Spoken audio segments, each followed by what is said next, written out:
స్థాయిలో ఈ యుద్ధం సాగుతున్నట్టుగా కనిపిస్తుంది. సార్, బీహార్ ఎన్నికల బహిష్కరణ, ఓట్ల దొంగతనంపై యుద్ధం, ఇది నిజంగా దేశానికి సంబంధించి అతిపెద్ద కీలక సమస్య. ఎన్నికల బహిష్కరణ అనేది చాలా పెద్ద విషయం కదా. బీహార్లో కీలక ప్రతిపక్ష నాయకుడు, అలాగే రాజకీయ పరంగా ఎక్కువ స్థానాలు ఎక్కువ ఓట్లు ఉన్నటువంటి ఆర్జేడీ అధినేత ప్రతిపక్ష నేత తేజస్వి యాదవ్. మేము అవసరమైతే ఎన్నికల బహిష్కరణ కూడా చేయాల్సి వస్తుంది. మీ ఇష్టానుసారం మీరు లక్షల కోట్ల ఓట్లు తీసేసి ఎన్నికల్లో పాల్గొంటే ఆ ఎన్నికలకు అర్థమే ఉంది. అప్పుడు బీజేపీ చెప్పిన వాళ్ళకే ఓట్లు ఇస్తే వాళ్ళు బీజేపీకి కదా ఓటేస్తారు. కాబట్టి ఎన్నికల ప్రక్రియ అపహాస్యం పాలైపోతుందని ఇలాంటి కీలకమైన ఒక మాట ఎన్నికల సంఘానికి ఎన్నికల ప్రక్రియకు సంబంధించి, అందులో దేశంలో అతిపెద్ద రాష్ట్రాల్లో ఒకటైన బీహార్ నాయకుడి నుంచి రావటం అన్నది నిజానికి చాలా ప్రమాద సంకేతం, చాలా తీవ్రమైన హెచ్చరిక. మనకి ఇది రెగ్యులర్ టాపిక్గా ఉంది. 70 లక్షల ఓట్లు కనీసంగా వాళ్ళు ఒక లెక్క చెప్తున్నారు. 28 లక్షల మంది ఏమో ఉండాల్సిన చోటు లేరు, ఇంకో 20 లక్షల మంది ఏమో అక్కడ మాకు అందుబాటులో లేరు, ఒక 7 లక్షల మంది ఏమో చనిపోయారు, ఇంకో 15 లక్షల మంది ఏమో తమ పత్రాలు సమర్పించలేదు.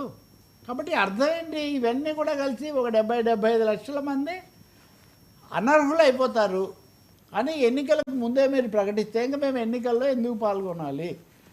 మేము బహిష్కరించే ఆలోచన ఉందని ఈ చర్చ పార్లమెంట్లో కాదు, బీహార్ శాసనసభలోనే వచ్చింది. ముఖ్యమంత్రి నితీష్ కుమార్కు, తర్వాత ప్రతిపక్ష నాయకుడు తేజస్వికి అది జరిగినప్పుడు నితీష్ కూడా కొంత సహనం కోల్పోయి, అసలు నీకేం తెలుసు, నువ్వు బచ్చా గడిపి మీ అమ్మ నాన్న ఎలా పాలించారో నీకు తెలియదు, మీరు అసలు తట్టుకోలేకపోతున్నారు, ఈ పద్ధతిలో ఆయన విరుచుకుపడి దాడి చేశాడు.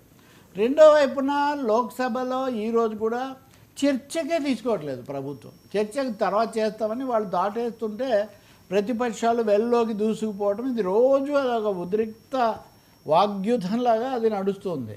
ఈ సమయంలో రాహుల్ గాంధీ గతంలో మ్యానిపులేషను ఆపరేషన్ అది ఇది అన్నారు, కానీ ఈరోజు ఆయన కొత్త ఓట్ల దొంగలు, మీరు లక్షల ఓట్లు దొంగతనం చేసి ఎన్నికల ప్రక్రియను పరిహాసం చేస్తున్నారు.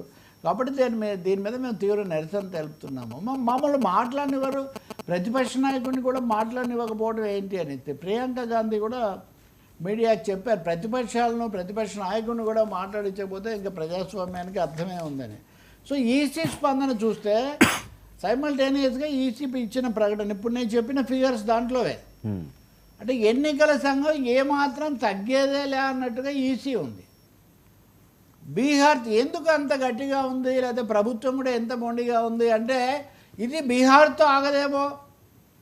ఒక ఆంధ్రప్రదేశ్, ఒక ఢిల్లీ, ఒక మహారాష్ట్ర, ఇలా అనేక రాష్ట్రాల్లో, ఇవి కాకుండా రాబోయే ఎన్నికల్లో అస్సాము, బెంగాలు ముఖ్యంగా ఈ సమస్య ఎక్కువగా ఉంది.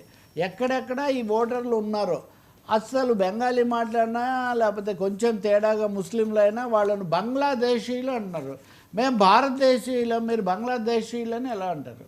కాబట్టి బీహార్లో మొదలైనటువంటి ఎన్నికల ఓట్ల చిచ్చు దేశమంతా వ్యాపిస్తుందేమో అన్న ఆందోళన ఇటు మోడీ ప్రభుత్వానికి అటు ఎన్నికల సంఘానికి కూడా చాలా బలంగా ఉంది. సో ఈ క్రమంలో నిజంగా బహిష్కరణ అనే మాటే కనుక వచ్చేటైతే అది చాలా తీవ్రంగా తీసుకోవాల్సి ఉంటుంది. నా ఉద్దేశంలో చాలామంది నిపుణులు చెప్పారు, మాజీ ఎన్నికల అధికారులు కూడా చెప్పారు, కమిషనర్లుగా చేసిన వాళ్ళు, మీరు కూర్చోబెట్టి మాట్లాడండి, ఒకసారి మాట్లాడి వాళ్ళ దగ్గర సంతృప్తికరమైన సమాధానం తీసుకోండి, ప్రశ్నలకు కూడా జవాబు చెప్పండి. ఇవి సుప్రీంకోర్టులో కూడా సవాల్ చేయబడబోతున్నాయి. అది సార్ ట్రైన్ పేలుల తీర్పుపై స్టే, 12 మందిని నిర్దేశాలన్న బాంబే హైకోర్టు.